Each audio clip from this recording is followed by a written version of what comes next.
네, 누가복음 17장 11절에서 우리 19절 말씀 우리 한 절 한 절 교독하도록 하겠습니다. 예수께서 예루살렘으로 가실 때 사마리아와 갈릴리 사이로 지나가시다가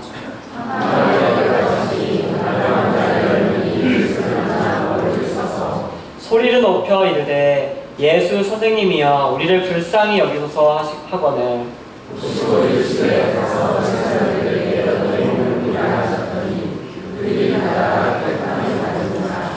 그 중에 한 사람이 자기가 나은 것을 보고 큰 소리로 하나님께 영광을 돌리며 돌아와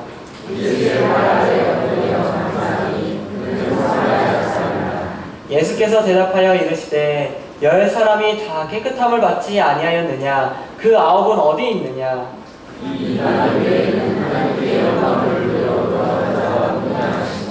다 같이 하시겠습니다. 시작. 그에게 이르시되 일어나 가라. 내 믿음이 너를 구원하였느니라 하시더라. 아멘.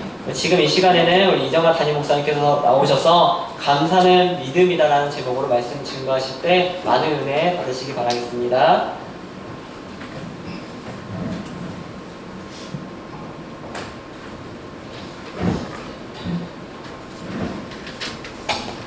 설교를 해야 되는데 시간이 37분이네요.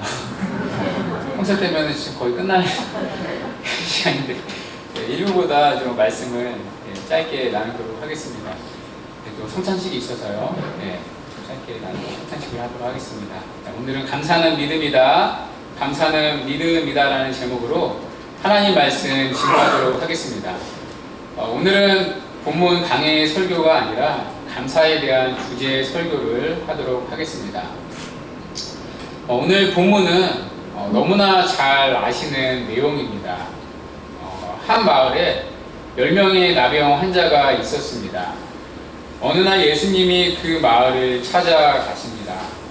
그곳에서 예수님을 만난 10명의 나병 환자들이 예수님께 소리 높여 부르짖습니다. 예수 선생이여 우리를 불쌍히 여기소서. 그러자 예수님께서 14절에 이렇게 말씀하십니다.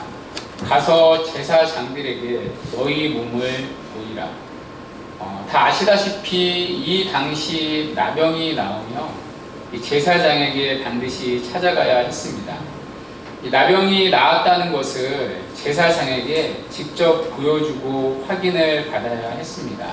그래야 이 마을로 돌아가서 살 수 있었다고 합니다. 그러자 10명의 나병 환자들이 하나같이 제사장에게 찾아갑니다. 그런데 오늘 본문을 보시면 주목해야 할 것이 있습니다. 이 나병 환자들이 지금 치유된 게 아니었습니다. 제사장한테 찾아가는 이유가 무엇입니까? 자신이 다 나았다는 확인을 받으러 가는 것 아닙니까? 그렇다면 나병에 대한 흔적이 몸에서 없어져야 했습니다. 나병으로부터 깨끗이 고침 받았다는 가시적인 증거가 눈에 보여야 했습니다. 아니면 조금씩 나병이 고쳐지고 있는 그 치유의 기적이 자신의 몸에 조금이라도 보여야 했습니다. 그런데 그들의 몸에는 어떤 치유의 흔적이 당장 나타나지 않았다는 것입니다. 그럼에도 불구하고 그들은 예수님의 말씀을 따라 제사장에게 찾아갔다는 것입니다. 무슨 얘기입니까? 그들은 예수님의 말씀에 대한 믿음이 있었다는 것입니다. 비록 눈에 보이는 증거가 나타나지 않았지만 그 말씀에 의지하여 행동하는 믿음이 있었다는 것입니다. 그러자 어떤 일이 벌어집니까? 14절 후반절에 이렇게 말씀합니다. 그들이 가다가 깨끗함을 받은지라. 그들이 고침받은 시점이 언제입니까? 제사장한테 가는 도중에 고침을 받았다는 것입니다. 고침을 받고 간 것이 아니었습니다. 사실 이것은 자살 행위와 마찬가지입니다. 나병 환자들은 함부로 거리에 다닐 수 없었기 때문입니다. 사람들의 눈에 띄는 즉시 돌에 맞아 죽었기 때문입니다. 그런데 지금 당장 깨끗해진 것도 아닌데 예수님의 말씀을 듣자마자 제사장한테 갔다는 것입니다. 무엇을 알 수 있습니까? 나병 환자 10명 모두가 예수님의 능력을 믿었다는 것입니다. 예수님의 말씀에 대한 믿음이 있었다는 것입니다. 그리고 그 믿음대로 가는 도중에 10명의 나병 환자 모두가 깨끗해지는 은혜가 임했습니다. 어떻게 보면 정말 대단한 믿음 아닙니까? 그런데 성경은 그 믿음에 대해서 한 발짝 더 들어가고 있습니다. 19절에 보시면 진짜 구원받은 사람은 10명이 아니라 1명이었다는 것입니다. 여러분, 인간의 관점에서는 10명 다 믿음이 있어 보입니다. 그렇지 않습니까? 하지만 예수님의 관점에서는 딱 1명만 구원 얻는 믿음, 참된 믿음, 진짜 믿음을 가지고 있었다는 것입니다. 그렇다면 예수님이 인정하는 참된 믿음은 어떤 믿음입니까? 이 9명과 1명의 차이점이 무엇입니까? 오늘 본문에 보니까 차이가 딱 하나 있었습니다. 바로 감사였습니다. 고침을 받고 나서 10명 중에 9명은 그냥 사라져 버렸습니다. 그런데 딱 1명만 예수님께 돌아와서 감사를 합니다. 16절에 이렇게 말씀합니다. 예수의 발 앞에 엎드려 감사하니 그는 사마리아 사람이라. 그 1명을 향해 예수님이 19절에서 이렇게 말씀하십니다. 일어나 가라. 내 믿음이 너를 구원하였느니라. 무엇을 알 수 있습니까? 참된 믿음은 반드시 감사를 통해 입증된다는 것입니다. 진정한 감사는 참된 믿음이 있는 자만 할 수 있다는 것입니다. 여러분, 그런데 사실 여기서 우리의 신앙에 큰 고민을 만나게 됩니다. 여러분, 정말 감사가 쉽습니까? 믿음은 감사를 낳는다고 하지만 정말 여러분 삶에 감사가 넘치십니까? 우리가 세상을 살아가면서 가장 어려운 것 중에 하나가 감사입니다.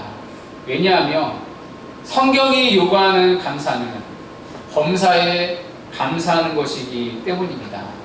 범사는 좋은 일뿐만이 아니라 내가 원하는 일뿐만이 아니라 나쁜 일, 때로는 견딜 수 없도록 고통스러운 일도 포함합니다. 어느 날 갑자기 암 선고를 받은 젊은 부모들이 있을 수 있습니다.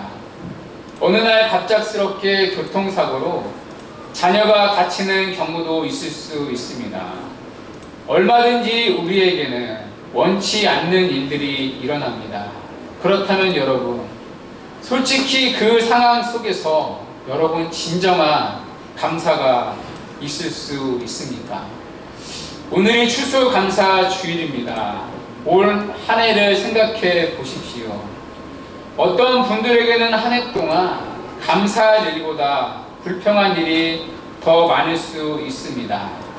좋은 일보다 나쁜 일들이 더 많이 일어난 것처럼 생각되는 분들도 계실 겁니다.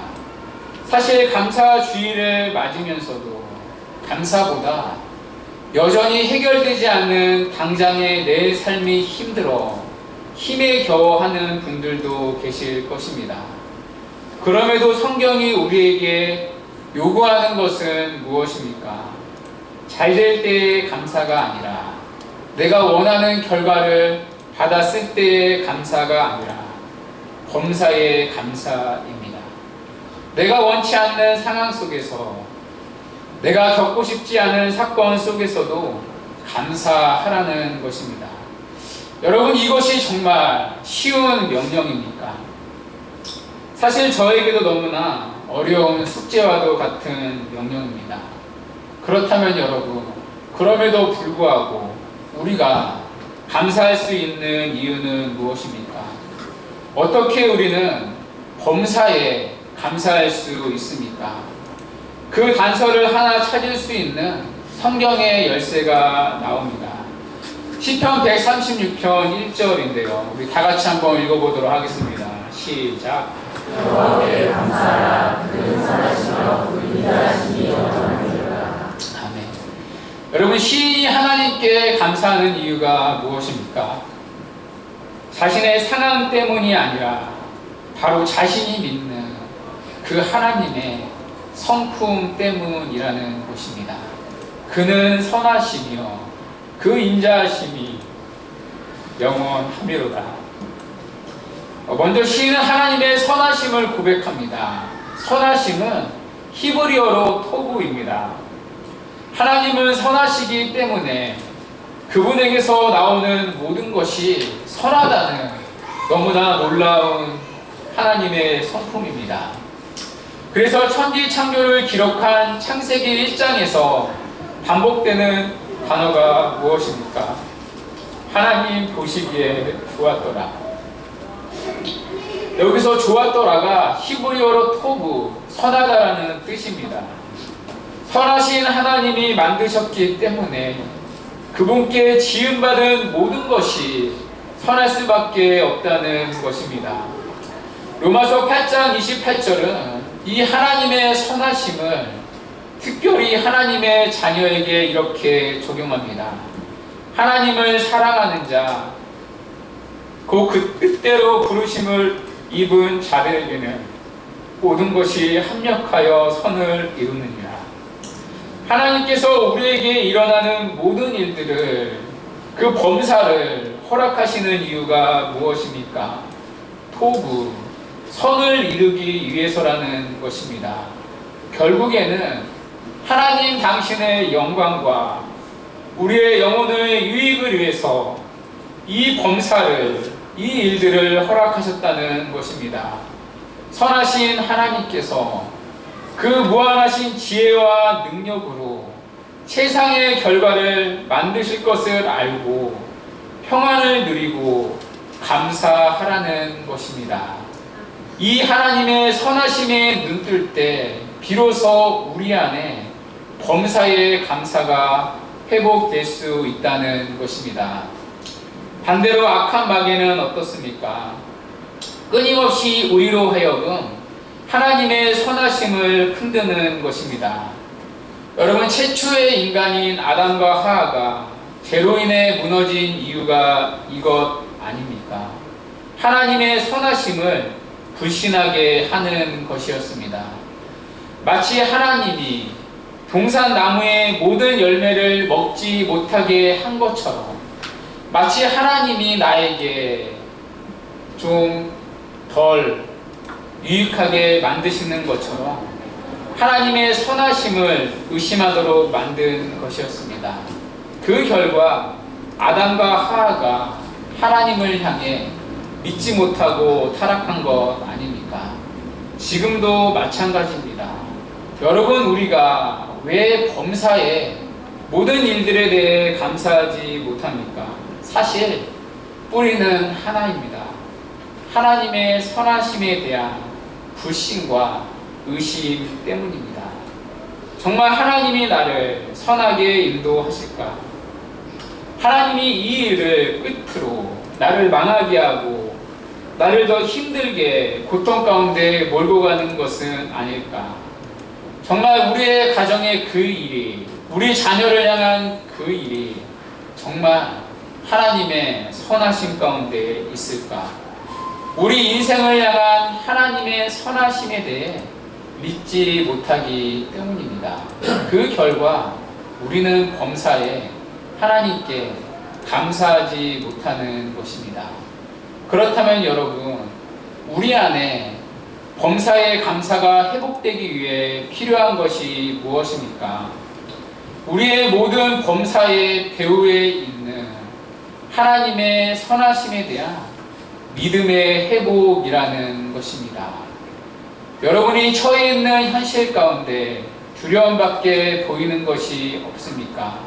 이 시간 우리가 구해야 할 기도 제목, 우리가 믿는 그 선하신 하나님의 성품에 대한 온전한 믿음이라는 것입니다.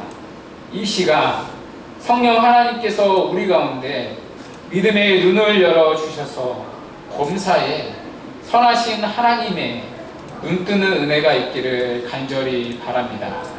그 선하신 하나님에 대한 믿음으로 무너진 감사와 평안이 회복되는 은혜가 있기를 주님의 이름으로 간절히 축원합니다. 두 번째는 하나님의 인자하심입니다. 시인은 하나님의 인자하심 때문에 감사할 수 있다고 고백합니다.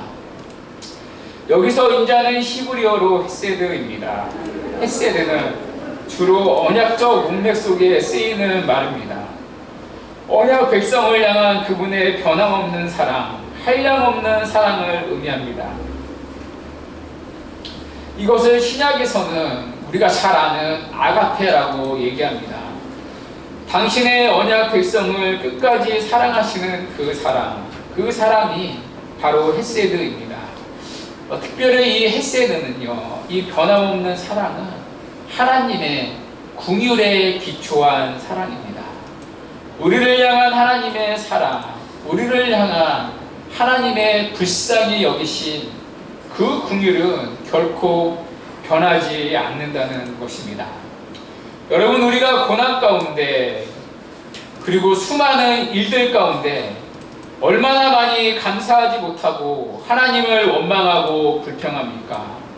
여러분, 우리가 얼마나 하나님을 믿지 못하고 그분을 신뢰하지 못하며 그분을 불신합니까?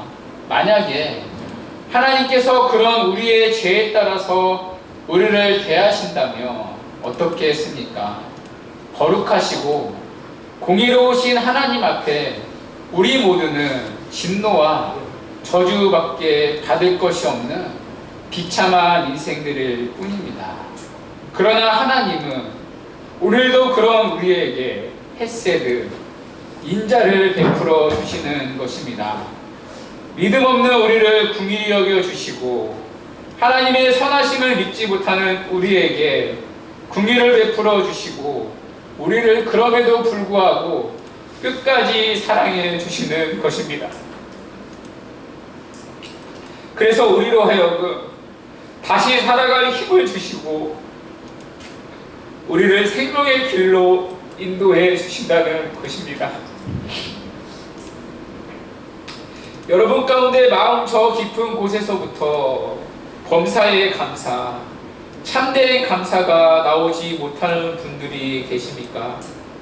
여러분, 그때 우리가 붙잡아야 할 것이 무엇입니까? 하나님 그분의 인자하심입니다.